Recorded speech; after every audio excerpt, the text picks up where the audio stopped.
You think you know your children. After 28 years of raising my son Marcus, I thought I knew him better than anyone. I was wrong.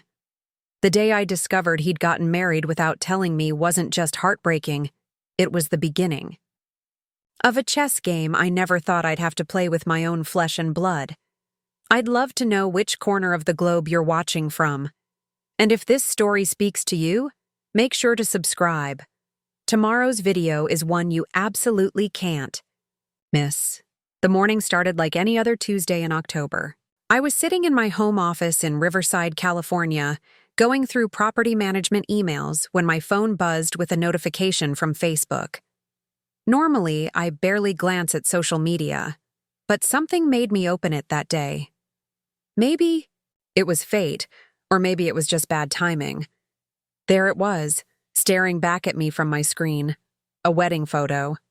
My son Marcus, looking handsome in a navy blue suit, standing next to a woman I'd only met twice, both of them beaming at the camera.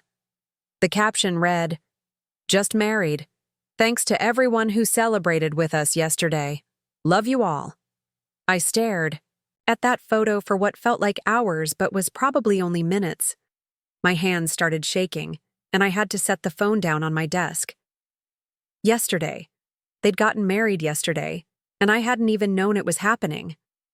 I scrolled through the comments, each one like a small knife. Beautiful ceremony. So happy for you both. The venue was gorgeous. Friends, relatives, even some of Marcus's old high school buddies. They'd all been there. Everyone except me. The phone rang, jolting me back to reality. It was my sister, Elena. "Catherine, did you see?" "I saw it." My voice came out hoarse like I'd been screaming, though I hadn't made a sound. "Honey, I'm so sorry. I had no idea. When Marcus called to invite us, I assumed you already knew. I would never have gone if I'd known you weren't invited." Elena had been there.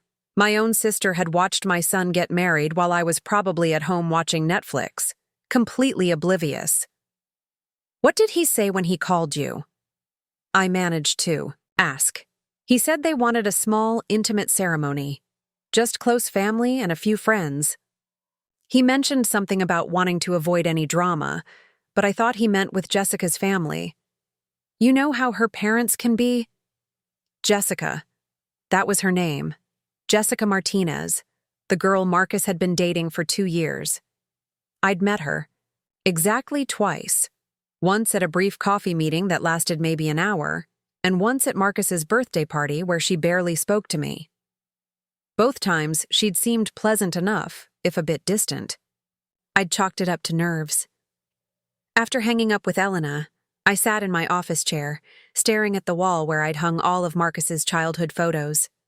Little League baseball, his high school graduation, college acceptance letter, all those. Proud moments we'd shared.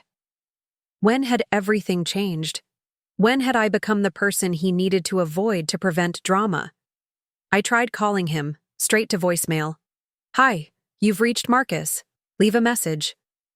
"Marcus, it's your mother. Please? Call me back.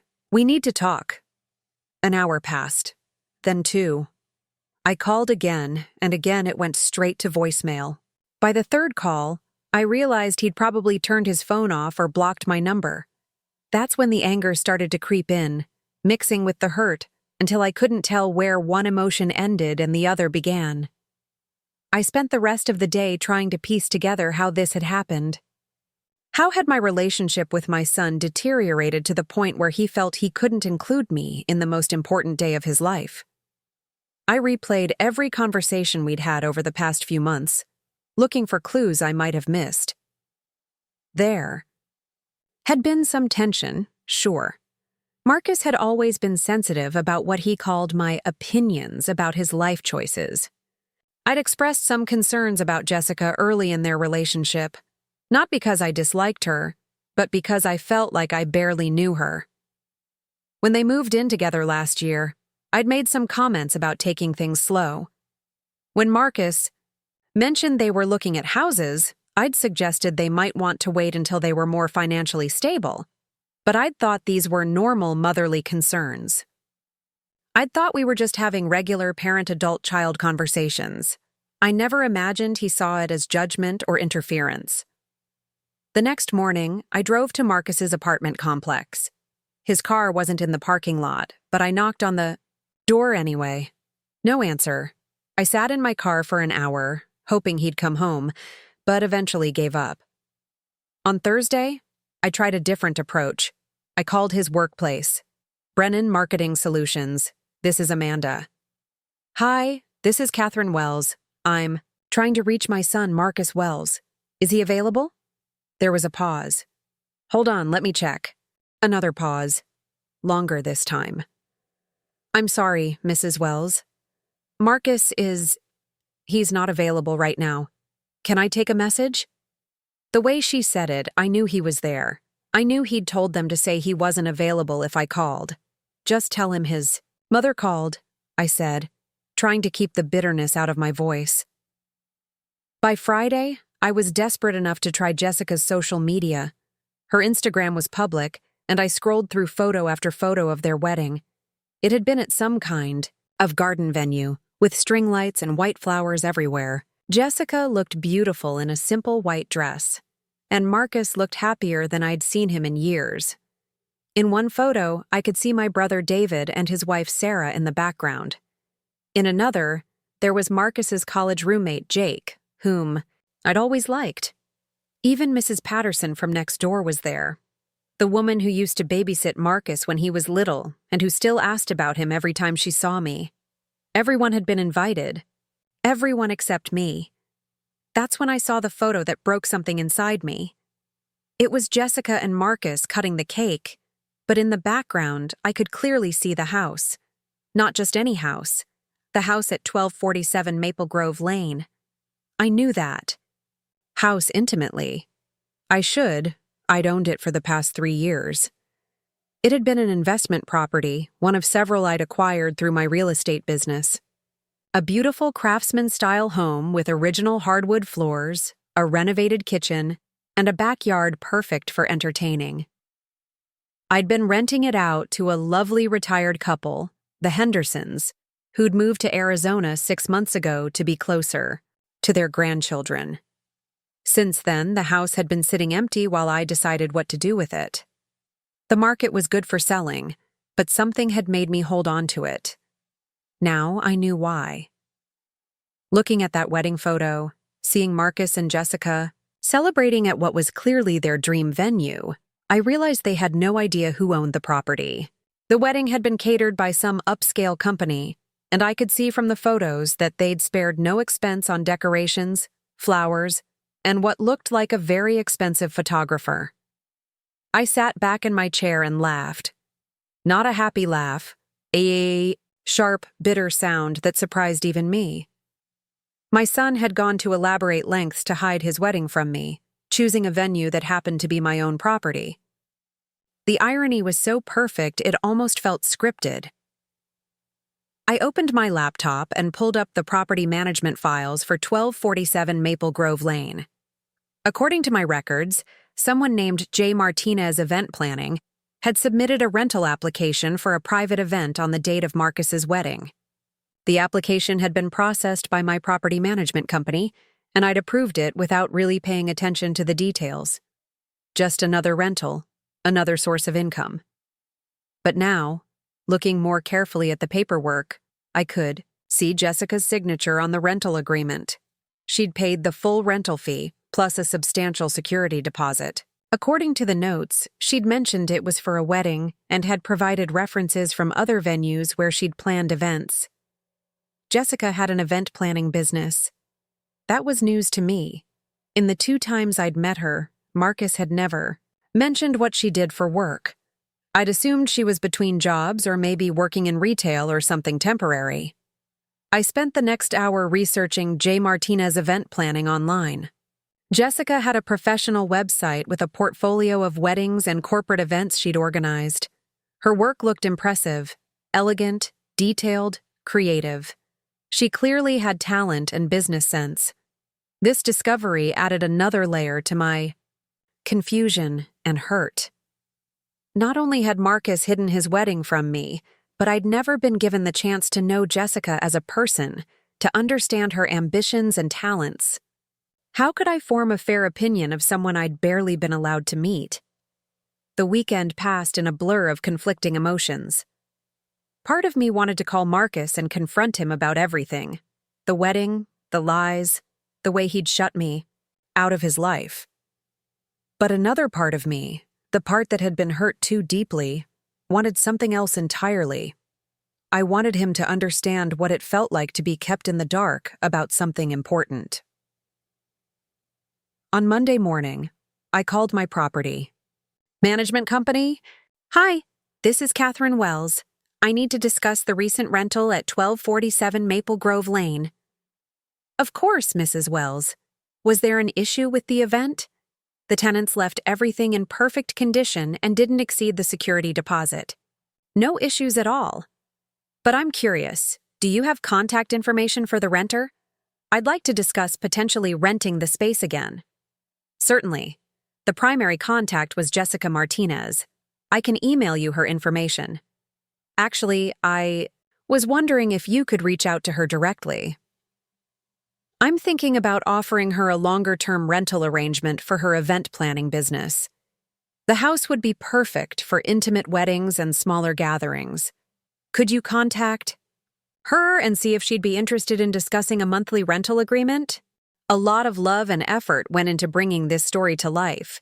If you're enjoying it, we'd be so grateful if you'd subscribe to our channel. Now, back to where we left off. That's a great idea, Mrs. Wells. That property would be perfect. For high-end events, I'll reach out to her today. Thank you.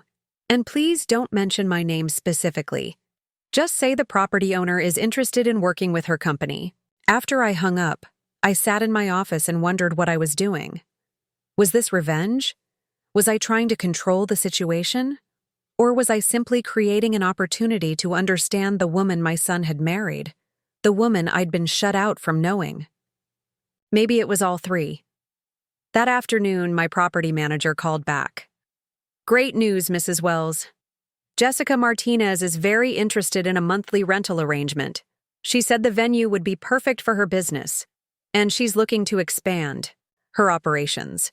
She wants to schedule a meeting to discuss terms. Wonderful. Set up a meeting for Thursday afternoon.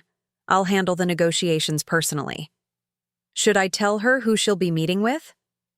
I paused, thinking about Marcus's smiling face in those wedding photos, about the 2 years I'd spent trying to get to know Jessica while being kept at arm's length, about the moment I'd realized my own son considered me too much drama to include in his wedding.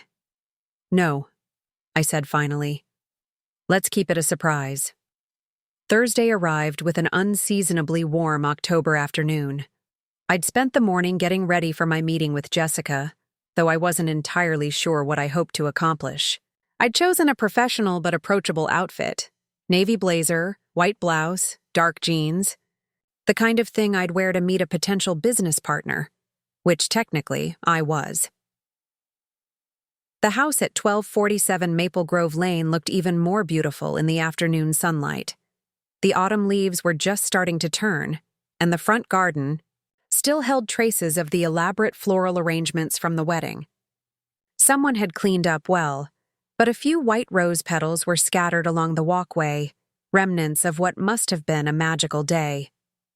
I arrived 15 minutes early and used the time to walk through the property, seeing it through fresh eyes. The backyard where Marcus and Jessica had exchanged vows was spacious and private, with mature oak trees that would provide perfect shade for summer events. The covered patio could easily accommodate a band or DJ setup, and the kitchen had been recently renovated with commercial-grade appliances that would be ideal for catering. My phone buzzed with a text from my property manager, Jessica Martinez. Just arrived. She's walking up the front path now. I positioned myself in the living room, near the large windows that overlooked the street. Through the sheer curtains, I watched a woman in a burgundy dress approach the front door. Even from a distance, I could see the confidence in her stride, the way she carried herself like someone who belonged in professional spaces. The doorbell rang, and I took a deep breath before opening it. Ms. Martinez, I'm Catherine Wells, the property owner. Thank you for coming.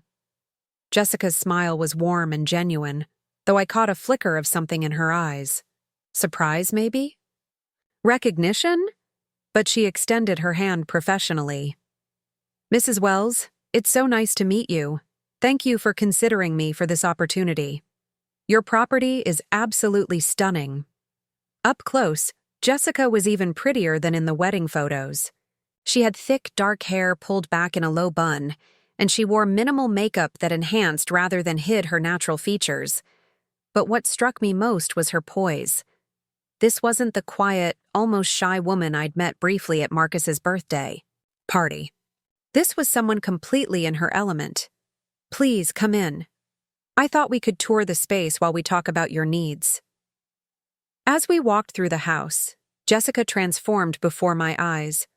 She moved through each room with the eye of a professional, pointing out features that would work well for different types of events, asking questions about capacity limits and vendor access. She pulled out a tablet and took notes, occasionally snapping photos of architectural details. The natural light in this room would be perfect for intimate dinner parties, she said, standing in the dining room where Marcus had probably eaten cake with his new bride. And the flow between the kitchen and this space would make service seamless. I'm thinking of corporate retreats, anniversary celebrations, maybe even some smaller wedding receptions. Speaking of weddings, I said carefully, I understand you recently used the space for an event? Jessica's cheeks flushed slightly. Yes, actually. It was perfect for what we needed.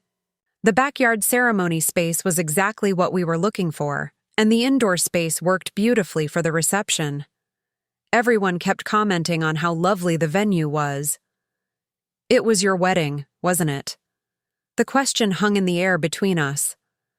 Jessica stopped taking notes and looked at me directly for the first time since we'd entered the house. Yes, she said quietly. It was.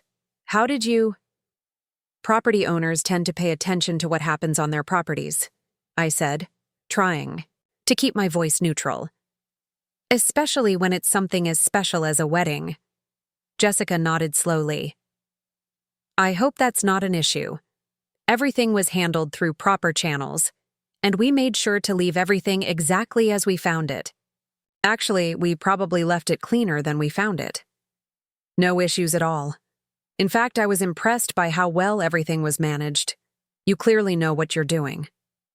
We continued the tour, but I could sense Jessica was more guarded now, probably wondering what else I knew. When we reached the backyard, she stopped at the spot where I'd seen her and Marcus cutting cake in the photos. This is where we had the ceremony, she said softly. It was everything we dreamed of. Small, intimate, surrounded by the people who matter most to us. There it was, the opening I'd been waiting for. Tell me about your husband, I said. What does he do? Marcus works in marketing. He's actually really talented at what he does. Though he doesn't always give himself enough credit. He's a good man.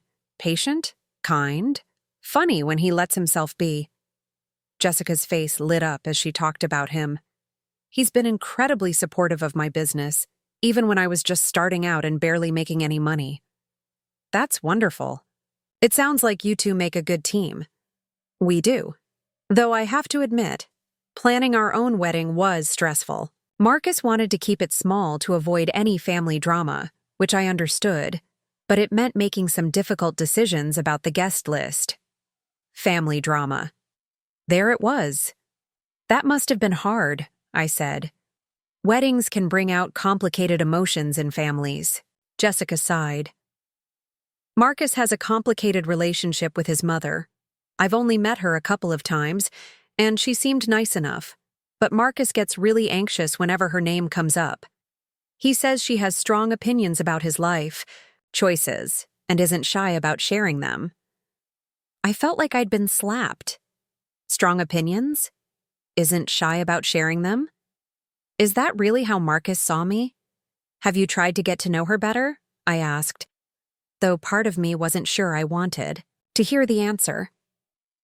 I've wanted to, but Marcus gets uncomfortable whenever I suggest it. He says she can be overwhelming and that she doesn't really approve of me. Honestly, I'm not even sure why. We've barely spent any time together.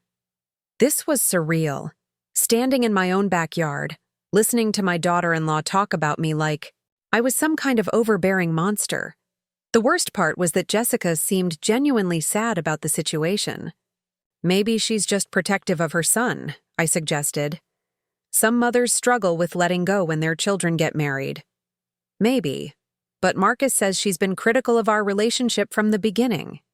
She apparently made comments about us moving in together too quickly, about me not being financially stable enough, about us not being ready for marriage.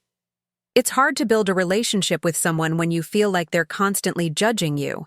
Every word hit me like a physical blow. Had I really said those things?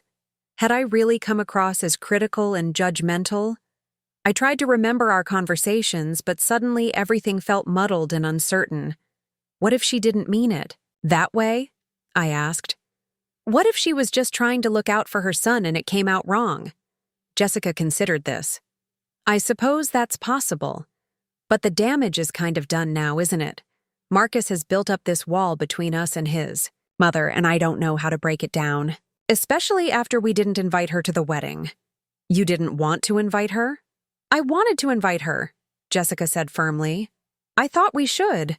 But Marcus was so stressed about the possibility of conflict that he convinced me it would be better to keep the day drama-free. He said we could have a separate celebration with her later, but she trailed off. But I don't think he has any intention of doing that. I think he's hoping the whole thing will just blow over, that she'll accept what happened and we can all move forward without addressing it. But that's not how relationships work, is it?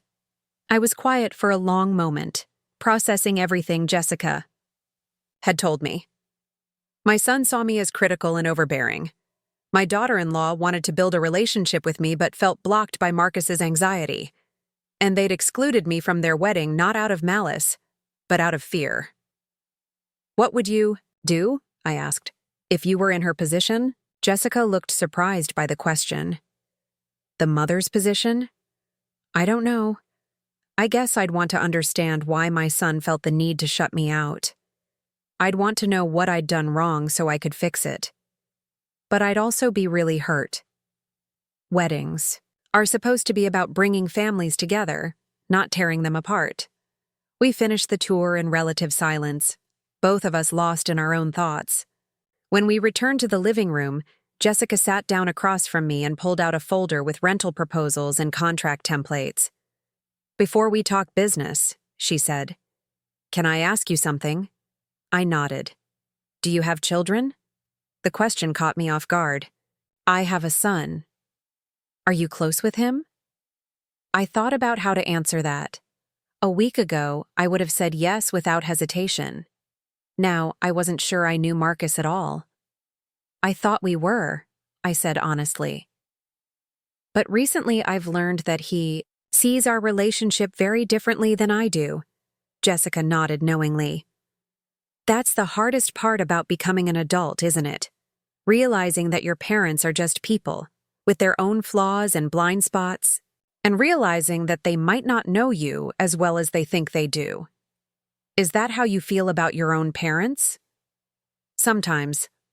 They're wonderful people, but they still see me as their little girl who needs protecting and guidance. They don't always trust that I can make good decisions on my own. It's taken years for us to find a balance. What kind of balance? Boundaries, mostly. I had to learn to stand up for myself and my choices, even when they disagreed. And they had to learn to trust that they'd raised me well enough to navigate my own life. It wasn't easy, and we had some difficult conversations, but we're closer now than we've ever been. Jessica's words hit home in a way I hadn't expected. Had I failed to respect Marcus's boundaries? Had I been so focused on protecting him that I'd forgotten to trust him? Your son is lucky to have someone who cares so much, Jessica continued. Even if the relationship is complicated right now, that foundation of love is still there. Sometimes it just takes time and patience to rebuild. We spent the next hour going over rental terms and logistics. Jessica's proposals were thorough and professional, with detailed breakdowns of costs, services, and expectations. She'd clearly done her research on comparable venues and had priced her services competitively. "I'd like to start with a 6-month trial period," I said finally. "Exclusive use of the property for events, with an option to extend if things go well." Jessica's face lit up. "That would be incredible. This venue could really help me take my business to the next level." "There's just one condition," I said, my heart pounding. "I'd like to be involved in the business to some extent. Not managing your day-to-day operations, but perhaps as a silent partner or consultant. I have some experience in hospitality and event management, and I think I could add value." This wasn't entirely true. My experience was in real estate, not events. But I needed a reason to stay connected to Jessica, to understand her better and hopefully find a way to bridge the gap with Marcus. Jessica looked thoughtful. "What kind of involvement are you thinking about?" "Maybe I could help with vendor relationships, logistics, that sort of thing. And I'd be available for larger events that might need extra support. Think of it as an investment in your success." "That's incredibly generous. Are you sure? You barely know me." "I have good instincts about people," I said. "And I can see that you're talented and dedicated. Sometimes you have to take chances on people who show promise." Jessica smiled, and for the first time since I'd met her, I saw a glimpse of the warmth that Marcus must have fallen in love with. "There's something else," she said hesitantly. "My husband doesn't know I'm expanding the business this way. He's been supportive, but he might worry about me taking on too much debt or risk. Would it be possible to keep the partnership arrangement between us for now? Just until I can prove that it's working?" Another secret. Another way that Marcus was being kept in the dark about something important in his life. The irony wasn't lost on me. "Of course," I said. "Business partnerships can be complicated. I understand the need for discretion." We shook hands on the deal, and Jessica gathered her things to leave. As she reached the front door, she turned back to me. "Mrs. Wells? Thank you for giving me this opportunity. I promise I won't let you down." "I know you won't," I said. "And, Jessica, if you ever want to talk about anything, business or personal, please don't hesitate to call me. Sometimes it helps to have someone outside the situation to bounce ideas off of." After she left, I sat in the empty house and wondered what I'd gotten myself into. I'd just entered into a business partnership with my daughter-in-law, who had no idea who I really was. I was now connected to the woman my son had married while simultaneously being shut out of his life. But for the first time since I'd seen that wedding photo, I felt like I had some control over the situation. I was no longer just the mother who'd been left behind. I was now Jessica's business partner, and that gave me access to their world in a way that Marcus's mother apparently didn't. My phone buzzed with a text from Elena. "Any word from Marcus?" "Yet?" I typed back. "No, but I think I'm about to get to know my daughter-in-law very well." Working with Jessica turned out to be nothing like I'd expected. Over the next 3 weeks, she proved herself to be incredibly organized, creative, and surprisingly easy to collaborate with. We met twice a week at various coffee shops around town to discuss upcoming events, vendor negotiations, and business strategy. She'd already booked 2 corporate holiday parties and an anniversary celebration for December, and had 3 more inquiries for spring weddings. Watching her work was like seeing a completely different person from the quiet woman I'd briefly met at Marcus's birthday party. Jessica was confident, articulate, and had an eye for detail that impressed even me. "I've been thinking about expanding our catering partnerships," she said, during our Tuesday morning meeting at Blue Moon Cafe. The couple having their anniversary. Party specifically requested a more upscale menu than what our current caterer offers. "What did you have in mind?" "There's this chef, Daniel Rodriguez, who runs a boutique catering company called Sage and Season. His work is incredible, but he's been struggling to find venues that match the quality of his food. I think we could create something really special together. Jessica pulled out her tablet and showed me photos of Daniel's previous work.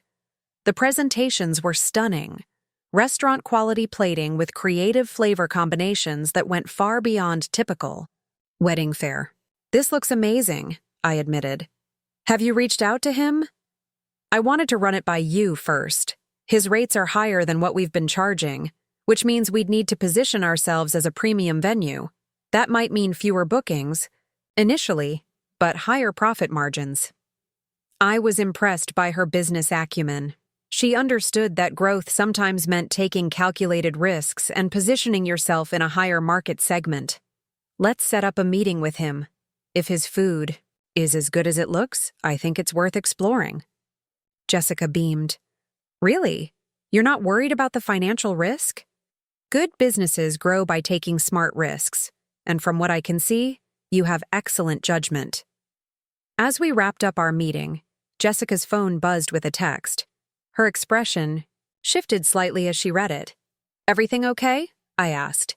It's Marcus. He's wondering where I am. I told him I had a business meeting, but he's been asking more questions lately about what I'm doing during the day. This was the opening I'd been waiting for, but I had to be careful. Are you planning to tell him about the partnership? Jessica sighed. I want to, but the timing never seems right.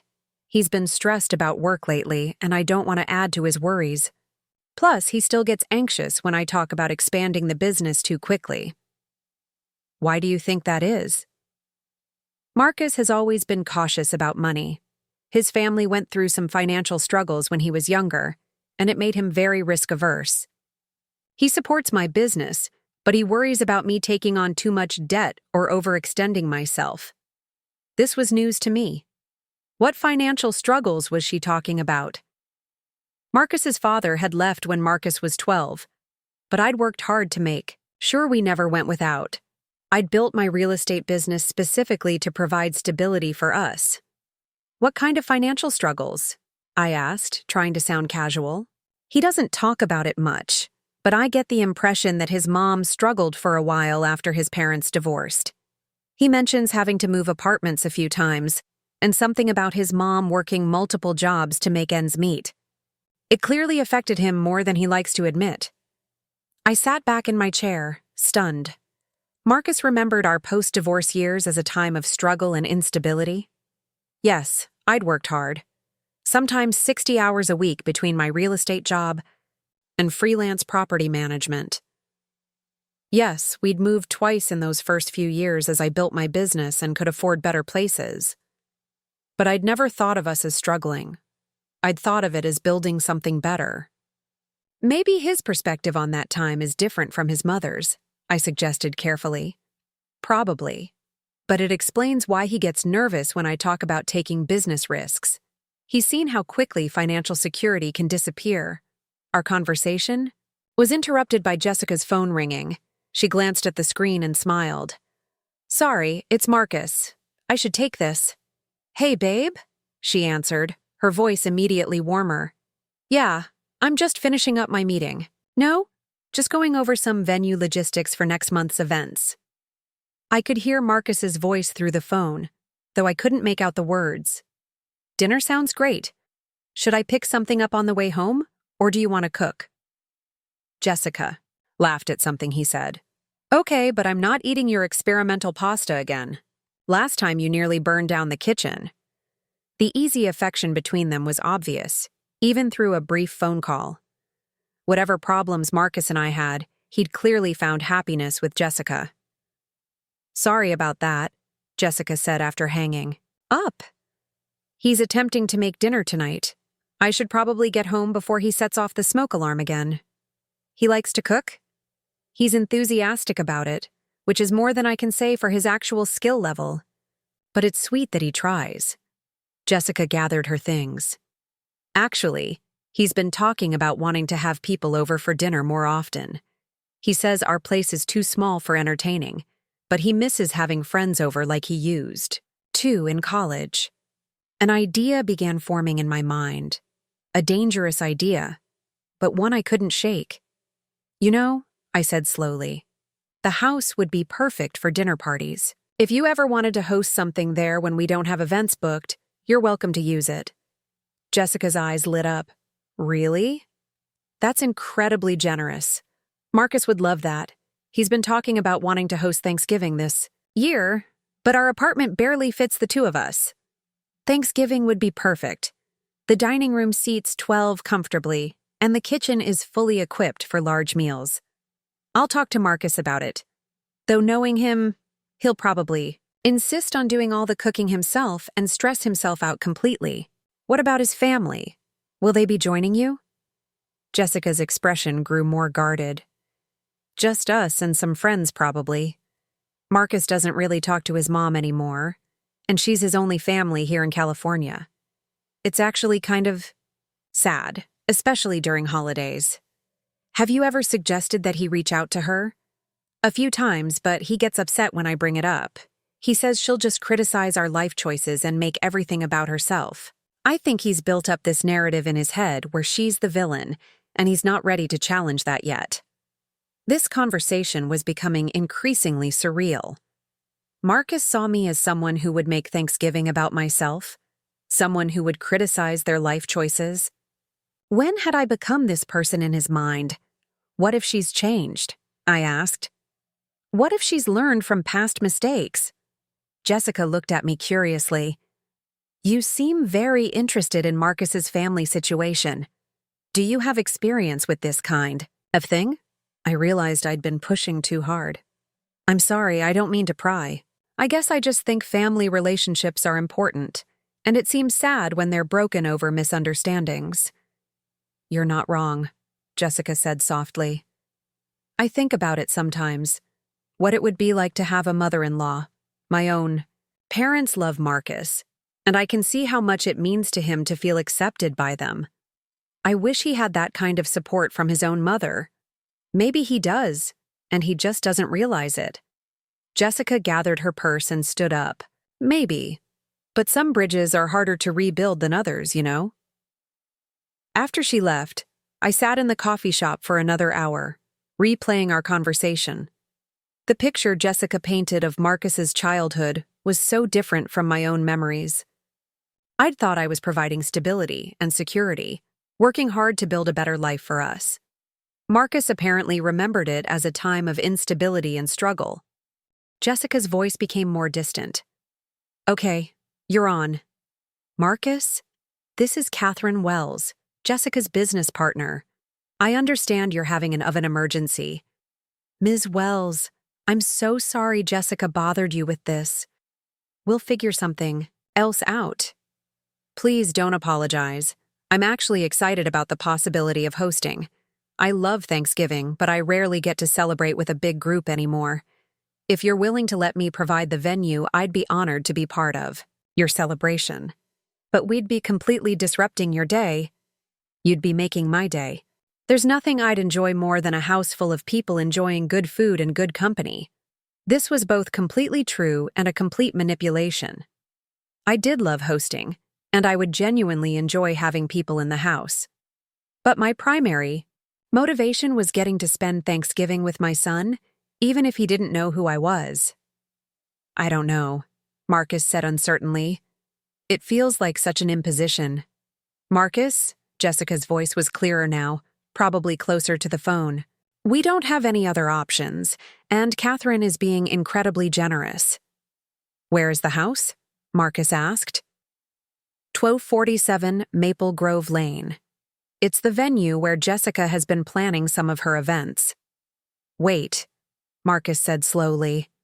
That's the house where we had our wedding. Yes, Jessica said. Catherine owns that property. She's been letting me use it for my business. You got married there? I asked, feigning surprise. How wonderful. Then you already know how beautiful the space is. It was perfect, Marcus said, and I could hear his voice soften. It was exactly what we dreamed of. Then it's settled. You'll recreate that magic for your friends. I'll text Jessica the address and access codes. The kitchen is fully stocked, with everything you'll need. After we hung up, I sat in my car in the driveway of my own house, wondering what I'd just done.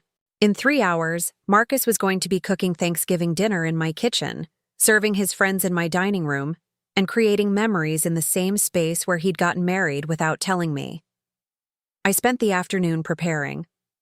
I drove to 3 different grocery stores to find ingredients for a backup dessert, just in case Marcus's planning hadn't extended to contingencies for his contingencies. I also bought flowers for the dining room table and a nice bottle of wine to contribute to the dinner. At 6:30, I parked down the street from the house and walked slowly toward 1247 Maple Grove Lane. Through the windows, I could see warm light spilling out onto the front porch, and I could hear laughter and conversation from inside. Marcus had succeeded in creating the perfect Thanksgiving atmosphere, just not where he'd originally planned. I rang the doorbell, my heart hammering so hard I was sure whoever answered would hear it. The door opened, and there was Jessica, looking beautiful in a burgundy sweater and dark jeans, her hair pulled back in a casual updo. "Catherine, you made it. Please, come in. I can't thank you enough for saving our Thanksgiving." "It's my pleasure," I said, stepping into the foyer. "How did the move go?" "Better than expected, actually. Marcus was amazing once he got over the initial panic. He managed to transport everything without disaster, and the turkey turned out perfectly in your oven." I could hear voices and laughter coming from the kitchen and dining room. The house smelled like roasted turkey, sage stuffing, and all the warm spices that made Thanksgiving special.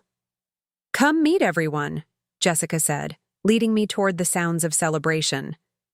We walked into the dining room, where 8 people were seated around my table, which had been transformed with Jessica's elegant styling. Candles flickered between arrangements of autumn flowers, and the good china I'd left in the hutch was being put to perfect use. "Everyone, this is Catherine Wells, my business partner and the owner of this beautiful house. She literally saved Thanksgiving when our oven died." A chorus of thank yous and introductions filled the room. I recognized a few faces from Marcus's wedding photos, his college roommate Jake, a woman named Sarah who worked with him, and several others who looked like the kind of people I'd expect Marcus to befriend. Warm, intelligent, the type who would appreciate his dry sense of humor. And then Marcus stood up from the head of the table, and for a moment, time stopped. He looked good, older than in my memories, with the beginning of laugh lines around his eyes and a confidence in his posture that hadn't been there when he was younger. He was wearing a navy button-down shirt that brought out his eyes, and his hair was slightly mussed from cooking. "Ms. Wells," he said, extending his hand with a warm smile. "I can't thank you enough. You saved the day. I'm Marcus, Jessica's husband." I took his hand, and for just a moment, I was struck by how much it felt like shaking hands with a stranger. This was my son, the little boy I'd raised, the teenager I'd worried about, the young man I'd been so proud of. But the person standing in front of me felt like someone I was meeting for the first time. "It's wonderful to meet you, Marcus. Jessica has told me so much about you. All good things, I hope," he said with a laugh that I remembered from his childhood. "Very good things. She's incredibly proud of you." Marcus's smile widened, and he glanced at Jessica with obvious affection. "I'm pretty proud of her, too. Her business has been taking off, and she deserves all the credit." "We make a good team," Jessica said, moving to stand beside him. Looking at them together, I could see what I'd missed during our brief previous encounters. They fit together naturally, finishing each other's sentences and moving around each other with the easy choreography of people who truly knew and liked each other. Whatever my concerns had been about their relationship, it was clear they'd built something solid and loving. "Please sit down," Marcus said, gesturing to an empty chair. "We were just about to start dessert. I hope you like pecan pie. I made 3 different kinds because I couldn't decide which recipe was best." "I love pecan pie," I said, taking the offered seat. "And I brought a backup dessert just in case. Apple crisp." You didn't have to do that, Marcus protested. I wanted to contribute something. It didn't feel right showing up empty-handed to such a beautiful celebration. As dessert was served and conversation flowed around the table, I found myself studying Marcus in a way I'd never been able to before. Without the weight of our mother-son history, I could see him clearly, his sense of humor, his attentiveness. To his guests, the way he made sure everyone felt included in conversations. He was a good host, better than I'd expected. He remembered people's dietary restrictions, kept water glasses filled, and had a knack for steering conversation away from potentially awkward topics. These were skills I'd never taught him, qualities he'd developed on his own. So Marcus, Jake, was saying, "Remember freshman year when you tried to cook Thanksgiving dinner in the dorm kitchen with just a hot plate and a microwave?" "Don't remind me," Marcus groaned. "I thought I could roast a chicken in the microwave." The smoke alarm went off, and we had to evacuate the entire building. "And now look at you," Sarah added. "This meal was restaurant quality. You've come a long way from microwave chicken." Marcus's cheeks flushed with pride. "I've had a lot of practice, and a lot of help from YouTube cooking channels." "He's being modest," Jessica interjected. "He's actually become an amazing cook. He just gets nervous when he's trying to impress people." "Were you trying to impress us?" Jake asked with a grin.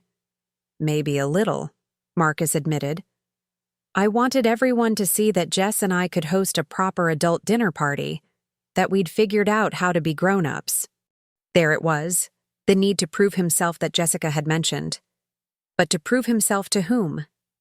His friends clearly already thought well of him. His wife obviously adored him. Who was he trying to convince? "I think you've more than proven that," I said quietly. "This is one of the most welcoming and beautifully hosted dinners I've attended in years." Marcus looked at me with surprise, as if he hadn't expected such a sincere compliment from a relative stranger. "Thank you, Ms. Wells. That means a lot, especially coming from someone who probably hosts events all the time through your business. Please, call me Catherine, and I mean every word. You have a gift for making people feel at home." The conversation continued around the table, but I noticed Marcus glancing at me periodically, as if he was trying to figure something out. At one point, Jessica got up to clear dessert plates, and Marcus followed her into the kitchen. Through the doorway, I could see them having a quiet conversation, Jessica gesturing toward the dining room where I sat. When they returned, Marcus seemed more relaxed, as if Jessica had reassured him about something. "Catherine," he said, resuming his seat. "Jessica tells me you've been incredibly supportive of her business expansion. I want you to know how much that means to both of us." Jessica is talented and hardworking. Supporting her success is good business sense. Still, not everyone would take a chance on someone who's still building their reputation. The fact that you believed in her vision— Marcus paused, seeming to search for words. "It's given her confidence to dream bigger than she thought possible." I looked across the table at Jessica, who was watching this exchange with a soft smile. "Sometimes, we all need someone to believe in us," I said, "especially when we're trying to build something meaningful." "Exactly," Marcus said emphatically. "That's exactly what I've been trying to tell Jess. She's always worried about taking too many risks or expanding too quickly, but I keep telling her that you can't build anything worthwhile without taking some chances."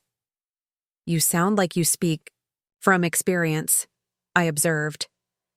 Marcus's expression grew more serious. "My mom worked incredibly hard when I was growing up to build her own business. I watched her take risks that scared her, make sacrifices that couldn't have been easy. At the time, I didn't always understand what she was doing or why. But looking back, I have a lot of respect for the courage it took." I nearly choked on my wine. This was not the narrative Jessica had described to me about Marcus's childhood memories. "You admire her for that?" I asked carefully. "I do now. As a kid, I just wanted stability and predictability.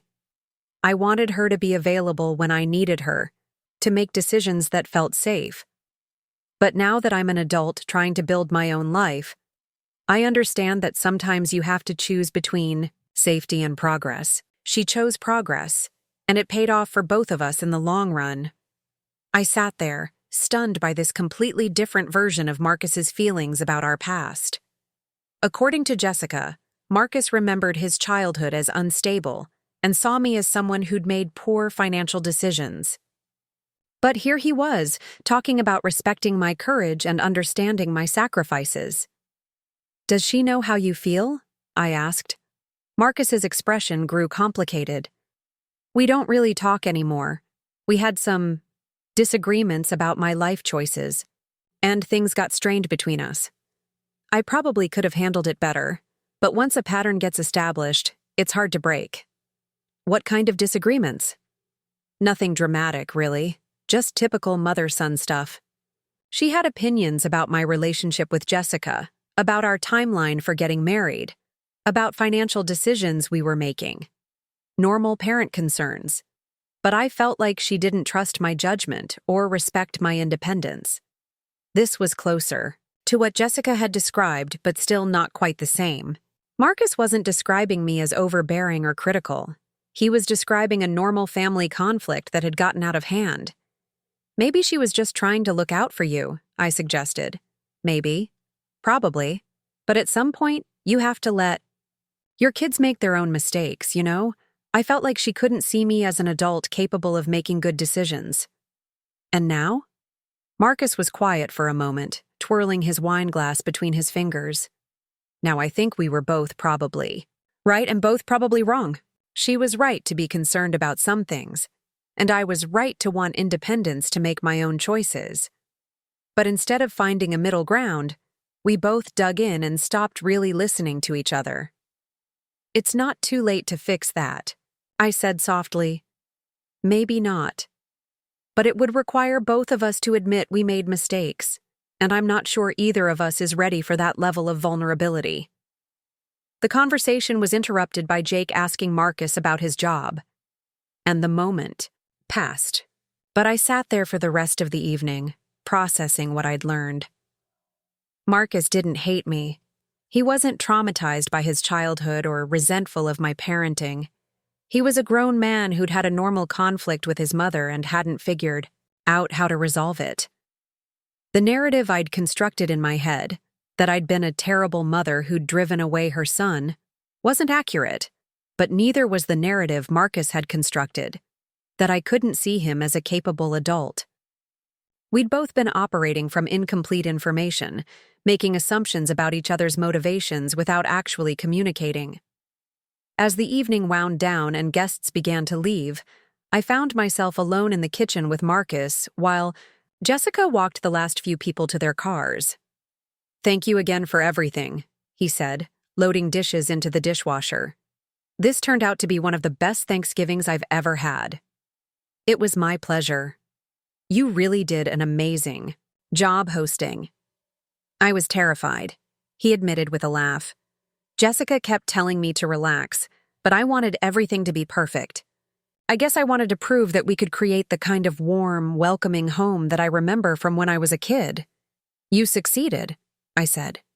"This felt like a family celebration." Marcus smiled, and for a moment, he looked exactly like the little boy who used to help me set the table for our own Thanksgiving dinners. "You know," he said, "you remind me of someone, but I can't put my finger on who." My heart stopped. "Really?" "Yeah, there's something familiar about you. Maybe it's just that you have the same kind of warmth that made tonight so special." Jessica returned from outside, bringing cold air and the sound of car doors closing. "Everyone made it to their cars safely," she announced, "and they all said it was the best Thanksgiving they've had in years." "It really was perfect," Marcus said, putting his arm around Jessica's waist. "And Catherine, I can't thank you enough. You turned what could have been a disaster into something magical." "It was my honor," I said, meaning every word. "Thank you for letting me be part of your celebration." As I prepared to leave, Jessica walked me to the door. That went even better than I hoped, she said quietly. Marcus was so relaxed and happy. I haven't seen him like that in a long time. He's a wonderful host and a good man. You're lucky to have each other. Catherine. Jessica paused, seeming to weigh her words carefully.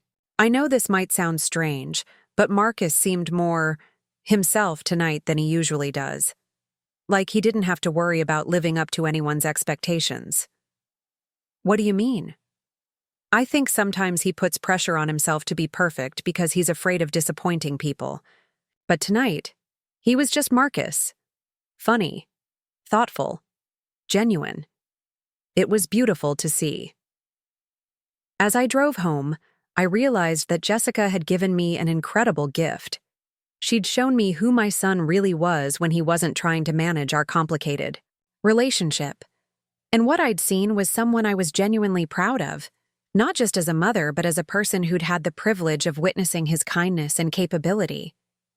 Now I just had to figure out how to bridge the gap between Catherine, the business partner, who Marcus seemed to genuinely like and respect, and Catherine, the mother, who represented years of misunderstanding and hurt feelings.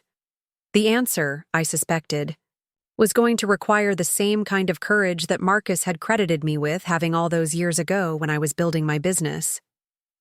The courage to take a risk, even when the outcome was uncertain. The weeks following Thanksgiving passed in a strange, almost dreamlike state. Jessica and I continued our regular business meetings, but now our conversations inevitably drifted toward Marcus and the dinner party.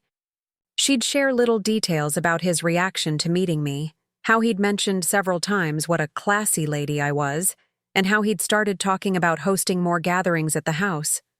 He keeps asking when you might stop by again, Jessica told me during our Monday morning coffee meeting. I think he was genuinely impressed by how gracious you were about the whole emergency situation. He handled the crisis remarkably well, I said. Not everyone could have pivoted so smoothly. That's exactly what I told him. But you know Marcus. He's always worried he's not measuring up to some invisible standard. This comment stuck with me. What invisible standard was Marcus worried about?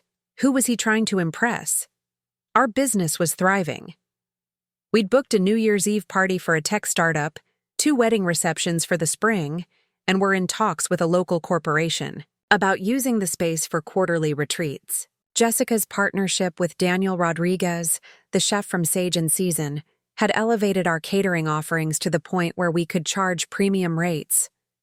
I've been thinking, Jessica said, pulling out her tablet. What would you think about expanding to a second location? Already? We've only been operating for 2 months. I know it sounds ambitious, but we're turning away bookings because we're already at capacity through next summer. There's a beautiful historic mansion in Pasadena that just came on the market. The owners used it for events, but are retiring. Jessica showed me photos of the property, a stunning 1920s estate with formal gardens, a ballroom, and enough space to host weddings for up to 200 guests. It's gorgeous, I admitted, but it would be a significant investment. I've run the numbers. With our current booking rate and the higher capacity, we could make back the initial investment within 18 months. But I'd need a partner to help with the financing. I studied the financial projections Jessica had prepared. Her business acumen continued to impress me. She'd identified a genuine market opportunity and developed a realistic plan to capitalize on it. Let me think about it, I said. It's a big step. Of course. And Catherine? I want you to know that I don't take your support for granted. When I started this business, I never imagined I'd have a partner who believed in my vision this much. Her words hit me unexpectedly hard. Jessica saw me as someone who believed in her dreams and supported her ambitions. Meanwhile, my own son apparently thought I was someone who criticized his life choices and couldn't see him as a capable adult. That afternoon, I found myself driving past Marcus's apartment complex. I'd done this several times since Thanksgiving, not with any plan to approach him, but just to feel connected to his daily life in some small way. This time, I saw him in the parking lot, loading groceries into his car.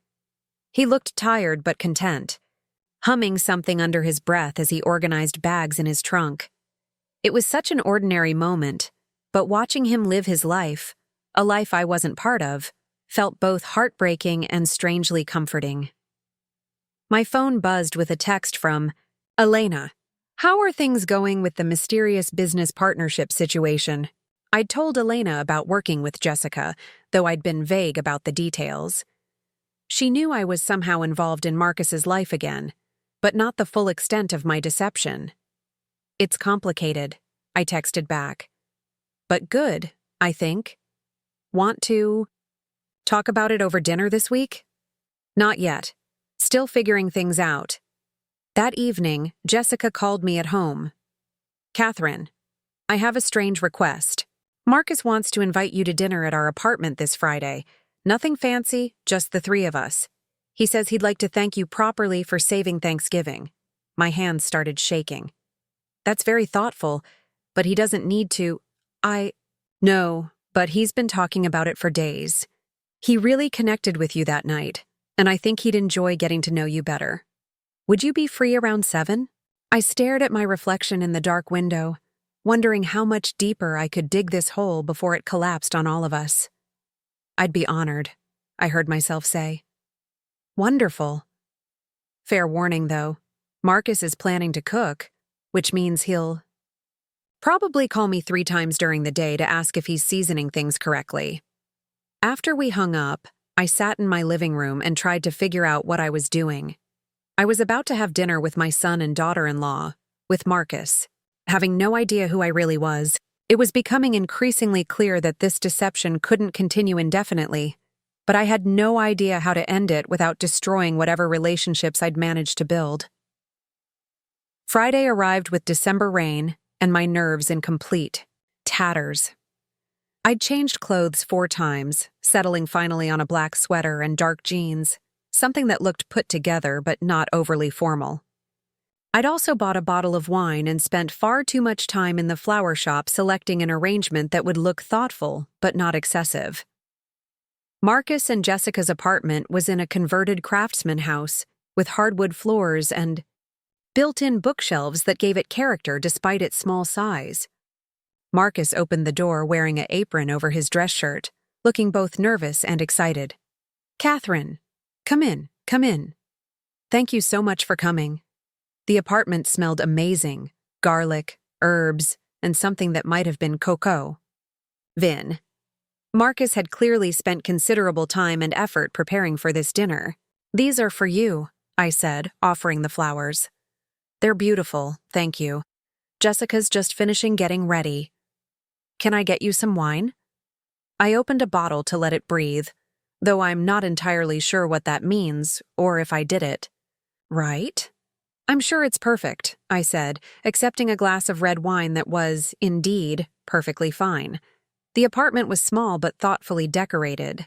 There were photos everywhere, Marcus and Jessica at various stages of their relationship, pictures from their wedding, shots of them hiking and traveling together. On one bookshelf, I spotted a framed photo of Marcus's college graduation. I was in the background of that photo, beaming with pride, though you could barely see me behind other families. Sorry for the mess, Marcus said, following my gaze. Jessica keeps saying we need a bigger place, but I kind of love how cozy this is. Everything we need is within arm's reach. It feels like a home, I said truthfully. That's more important than square footage. Jessica emerged from the bedroom wearing a green dress that brought out her eyes, and the 3 of us settled into easy conversation over dinner. Marcus had outdone himself. The coq au vin was restaurant quality, and he'd paired it with roasted vegetables and a salad that showed real attention to presentation. This is incredible, Marcus, I said after my first bite. Where did you learn to cook like this? YouTube, mostly. And a lot of trial and error. Jessica's been very patient with my experimental phases. The smoke alarm has gotten quite a workout, Jessica added with a laugh. But it paid off. This is seriously impressive. Marcus's face lit up with pride. I've always loved cooking, but I never had much opportunity growing up. My mom was always working, so we ate a lot of takeout and frozen dinners. I promised myself that when I had my own place, I'd learn to make real meals. This casual reference to our past felt like a punch to the stomach. He wasn't being critical, just matter of fact about a childhood that had included too much takeout because his mother was building a business. Did you resent that? I asked carefully. Having a mother who worked so much? Marcus considered the question while cutting his chicken.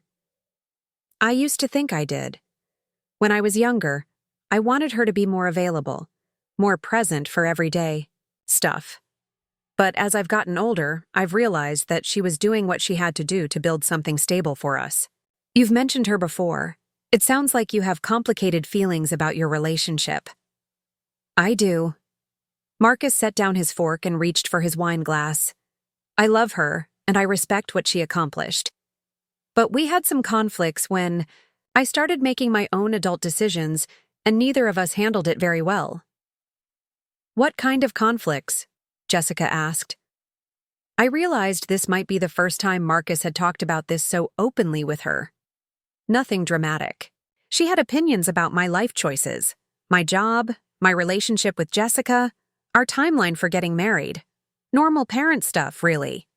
But I felt like she didn't trust my judgment, and I probably overreacted to prove my independence. Did you ever tell her how you felt? I asked. Not really. I just started pulling away, limiting contact, keeping her at arm's length, which probably confirmed her worst fears about my decision-making abilities. Jessica looked surprised. Marcus, you never told me it was that simple. You made it sound like she was constantly criticizing us. She wasn't constantly criticizing us. She made a few comments that I interpreted as criticism. And then I built up this whole narrative in my head about how she disapproved of my choices. But looking back, I think she was just trying to be a protective parent. So, why don't you reach out to her? I asked, my heart pounding. Marcus was quiet for a long moment. Pride, I guess. It's been so long since we really talked, and I don't know how to bridge that gap. Plus, there's the wedding thing. The wedding thing? We didn't invite her to our wedding. We told ourselves it was to avoid drama, but really, I think I was just scared that including her would force us to address all the unresolved issues between us. So we took the coward's way out. Jessica reached over and took Marcus's hand. It wasn't just your decision. I went along with it. But you wanted to invite her, didn't you? Marcus looked at Jessica with sudden clarity. You thought we should include her, and I talked you out of it. I thought she should be there, Jessica admitted. But I also understood why you were worried about family tension on our wedding day. Now I feel terrible about it, Marcus said. She probably saw those photos on social media and felt completely rejected. Her only child got married without telling her. What kind of person does that to their mother? I had to grip my wine glass to keep my hands from shaking. This was the conversation I'd been hoping for, but hearing it was almost unbearable. Maybe she understood, I said quietly. Maybe she knew you were trying to protect something special and didn't take it as a personal rejection. You really think so? Marcus looked at me with something like hope. I think mothers love their children even when they make mistakes, and I think most mothers would rather see their children happy than worry about whether they were included in every moment. But what if I waited too long? What if she's so hurt that she doesn't want to hear from me? There's only one way to find out, Jessica said gently. Marcus nodded slowly. You're right. I need to call her. It's been months since we've talked, and I keep making excuses. What would you say to her? I asked. I'd apologize for shutting her out. I'd tell her about Jessica, about our life together, about how happy I am. I'd ask if she wants to meet Jessica properly, maybe have dinner together. That sounds like a good start, Jessica said, and I'd tell her that I'm sorry about the wedding, that we should have included her, and that I hope she can forgive us for being cowards. I had to excuse myself to the bathroom before I started crying at their dining room table.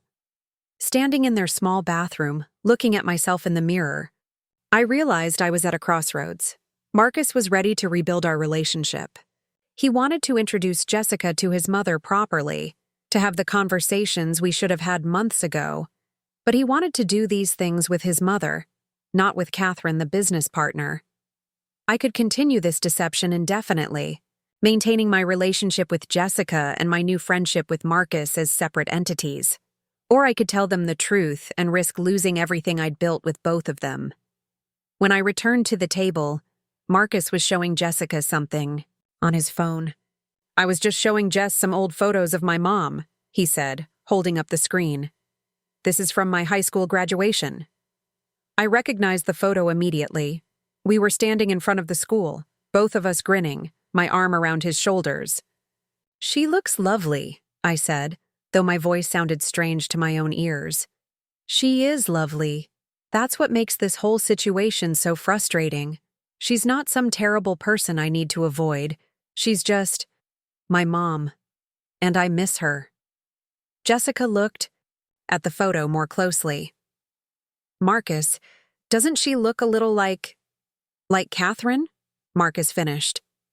I was thinking the same thing. Something about the smile, maybe, or the way she holds herself. They were both looking at me now, and I could see recognition dawning in Jessica's eyes.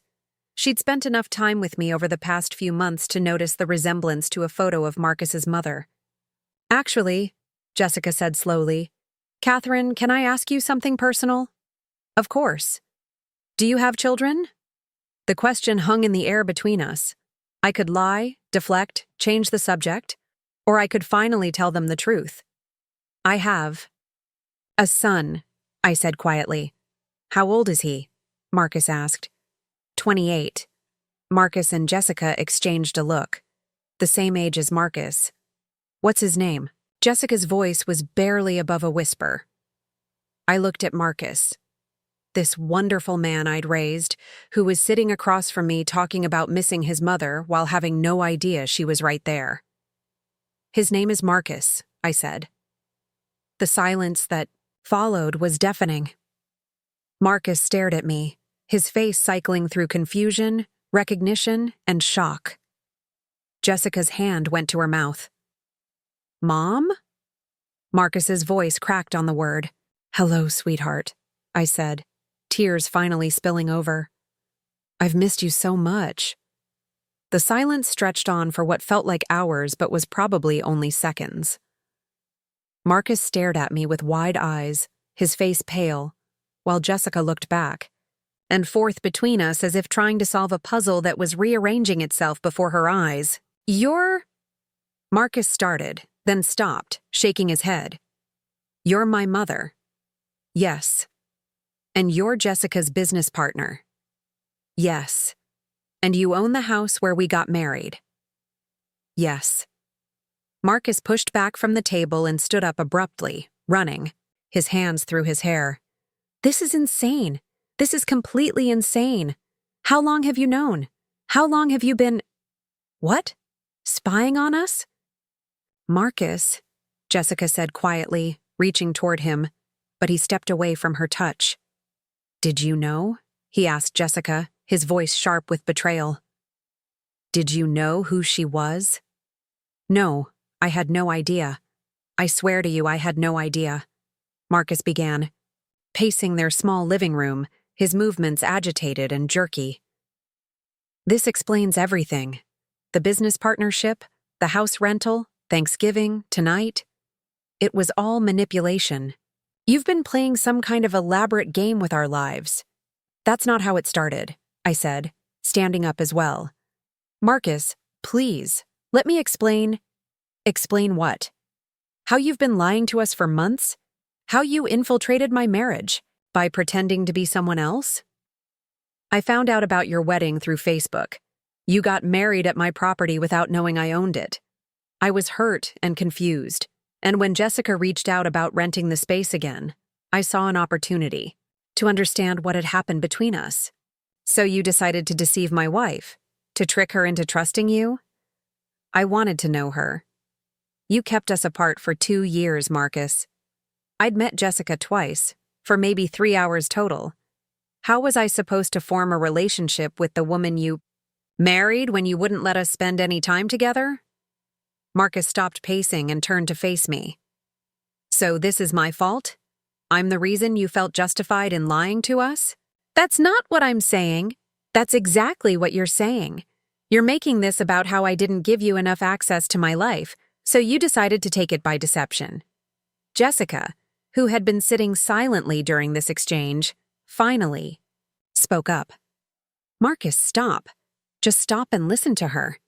Listen to her? Jessica? She's been lying to both of us for months. Everything we thought we knew about Catherine Wells is fake. Our business partnership, our friendship, our trust. It's all built on lies. That's not true, Jessica said firmly. The woman I've been working with, the person who saved our Thanksgiving, who supported my business and treated me with respect, that's all real. That's all Catherine. How can you defend her right now? Because I'm not as angry as you are, and maybe I should be, but I'm not. Jessica stood up and moved closer to Marcus. Think about what she just heard you say. You told her you missed her. You said you wanted to apologize and rebuild your relationship. You were ready to call her and ask for forgiveness. That was before I knew she'd been manipulating us. Was she manipulating us at Thanksgiving when she opened her home to save our dinner party? Was she manipulating us when she helped me build my business? When she spent her own money to invest in my dreams? Marcus's anger faltered slightly. She had ulterior motives. Maybe she did initially. But what were those motives, Marcus? She wanted to know her son and daughter-in-law. She wanted to be part of our lives. Are those really such terrible things? I watched this exchange feeling like an intruder in their relationship, even though they were arguing about me. Jessica was defending me with more passion than I'd expected, while Marcus's hurt was deeper than I'd prepared for. The methods matter, Jessica, Marcus said, his voice quieter now but still strained. She lied to us. She made us trust her under false pretenses. And why do you think she felt she had to do that? Jessica challenged. Maybe because her son had shut her out so completely that deception felt like her only option to connect with us. Marcus looked stricken. You're saying this is my fault. I'm saying it's complicated, and maybe instead of being angry, we should try to understand why it happened. I couldn't stay silent any longer. Jessica's right that it's complicated. But Marcus is also right that I handled this terribly. I should have found a way to be honest from the beginning. Both of them turned to look at me. When I saw your wedding photos on Facebook, I felt like my world had collapsed. My only child had gotten married without telling me. I didn't understand how our relationship had deteriorated to that point, and I was desperate to figure out what had gone wrong. Marcus sat down heavily on their couch, his anger giving way to something that looked like exhaustion. When Jessica contacted the property management company about renting the house again, it felt like fate was giving me an opportunity to understand. I told myself I'd just meet her once, get some answers, and then figure out how to approach you, directly. But that's not what happened, Marcus said. No, that's not what happened, because Jessica turned out to be nothing like what I'd expected. She was professional, talented, warm, funny, everything I'd hoped to discover about the woman you'd chosen to marry. And she wanted to know me too.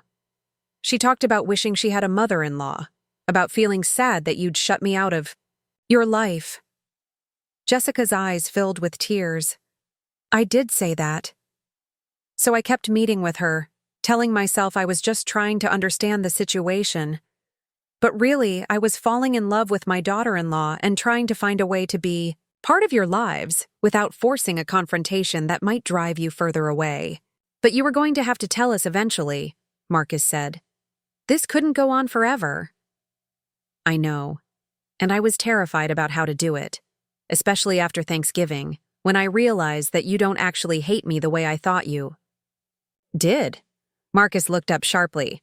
I don't hate you, Mom. I never hated you. But you said I was critical and overbearing. You said I didn't trust your judgment. I said you made comments that I interpreted as criticism. That's different. And maybe I was oversensitive because I was already anxious about proving myself as an adult. We sat in silence for a moment, the weight of months of misunderstanding settling between us. I have a confession too, Jessica said suddenly. I knew something was familiar about you from the first time we met, but I couldn't place it. And after Thanksgiving, when Marcus kept saying you reminded him of someone, I started wondering. But I didn't want to believe it because it would mean I'd been lying to you, I finished. It would mean that the mother-in-law I'd been wanting to meet was someone I already knew and cared about. Marcus looked at Jessica with surprise. You cared about her? Marcus, I love Catherine. I've loved working with her, talking with her, learning from her. She's been like a mentor and friend rolled into one. Finding out she's your mother doesn't change any of that. But it changes everything else, Marcus said. Our business partnership, our trust, our friendship. It's all been built on a lie. Has it? Jessica challenged. What exactly has Catherine lied about? Her feelings about my business? Her support for my dreams? Her kindness to us? Her generosity with her home? Marcus was quiet, considering this. The only thing she lied about was her identity. Everything else, her character, her values, her care for us, that was all real. I felt overwhelmed by Jessica's defense of me, especially when I wasn't sure I deserved it. I did deceive you both, I said. And I understand if you can't forgive that, but I want you to know that everything Jessica said is true. My feelings for both of you, my investment in Jessica's business, my joy at being part of your lives, none of that was fake. Marcus was quiet for a long time, staring at his hands. When he finally looked up, his eyes were red-rimmed, but calmer. I keep thinking about what you said earlier, about mothers loving their children even when they make mistakes. Was that about me? About the wedding? Yes. And you really weren't angry about not being invited? I thought about how to answer honestly. I was hurt, deeply hurt. But I was also proud of you for creating such a beautiful celebration with the woman you love. And I was sad that I'd somehow become someone you felt you needed to protect your happiness from. Marcus's face crumpled slightly. Mom, I'm so sorry about the wedding. You should have been there. It was cowardly and cruel to exclude you. You weren't trying to be cruel. You were trying to protect something precious. But I hurt you in the process. And I hurt you by not respecting your boundaries when you were trying to establish your independence. Jessica, who had been watching this exchange with tears in her eyes, suddenly laughed through her crying. What's funny? Marcus asked. We're all sitting here apologizing to each other for things that happened because we love each other too much and are terrible at communicating. Marcus looked at her, then at me, and despite everything, he smiled slightly. When you put it that way, it does sound pretty ridiculous. I have another confession, I said. I've been driving by your apartment complex sometimes, just to feel connected to your life in some small way. Which is probably stalking behavior, and I'm sorry. You have? Marcus looked surprised but not angry. I saw you loading groceries.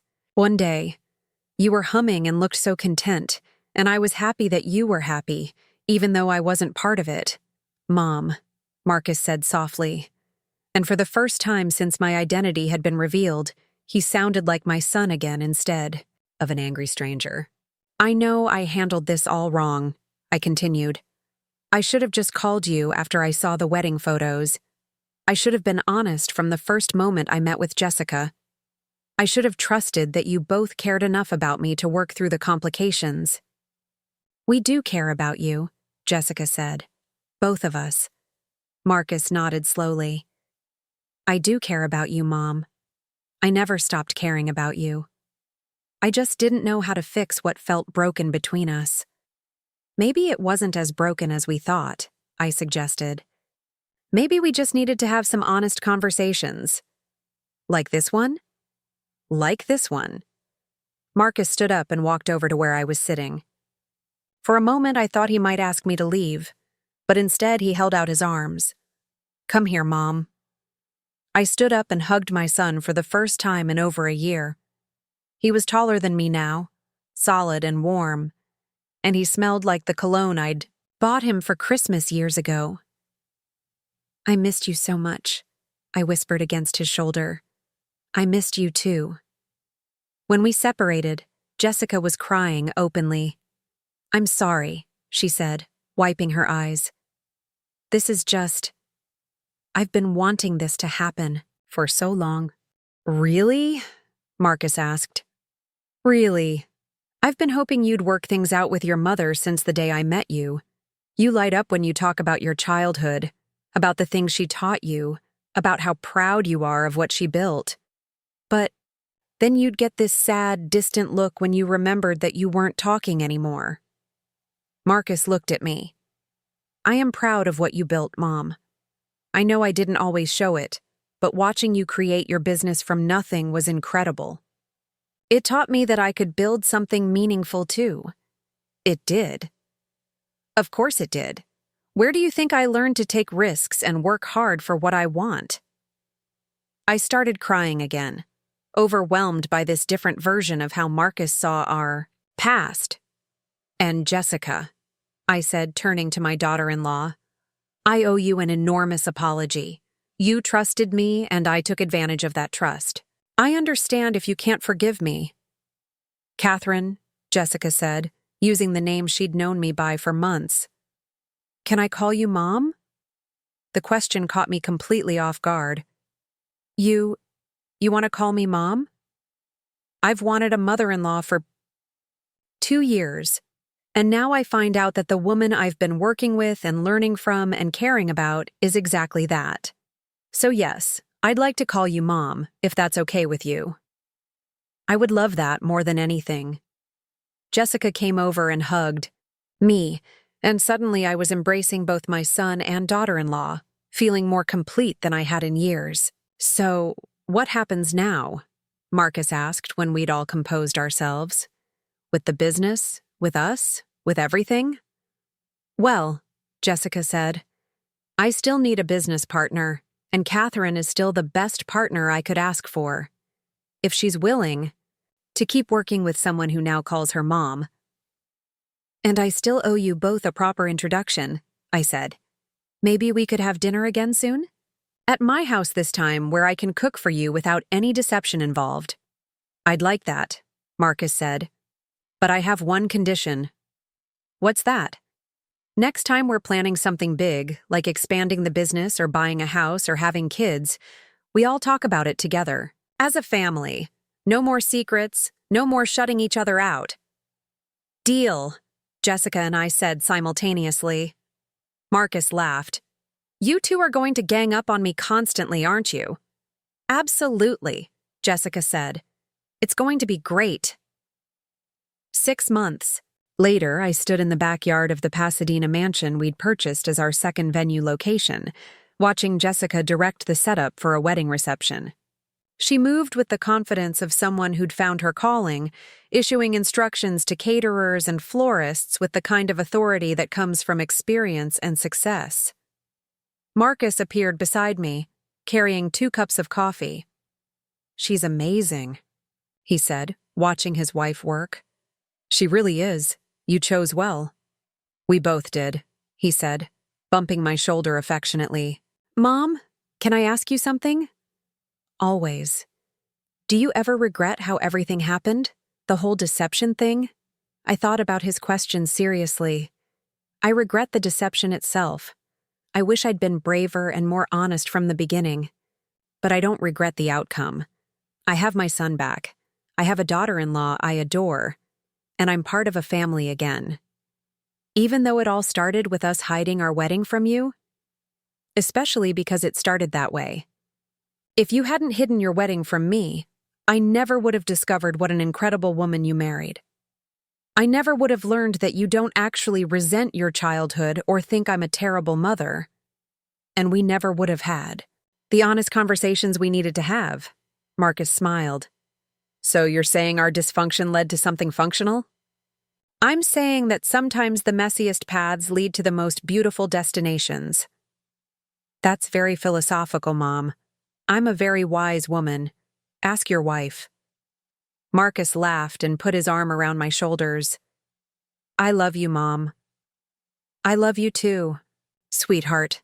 Both of you. As we stood there watching Jessica build her dreams into reality, I realized that she'd been right all those months ago when she said that sometimes you have to take chances on people who show promise. She'd taken a chance on me as a business partner. Marcus had taken a chance on love, and I'd taken a chance on deception that somehow led to truth. None of us had handled everything perfectly, but we'd all been willing to fight for what mattered most: family, love, and the courage to keep trying even when things got complicated. And sometimes, that's enough. Looking for more? We've got 2 amazing stories ready for you right on screen. If this one touched you, these are absolutely worth your time.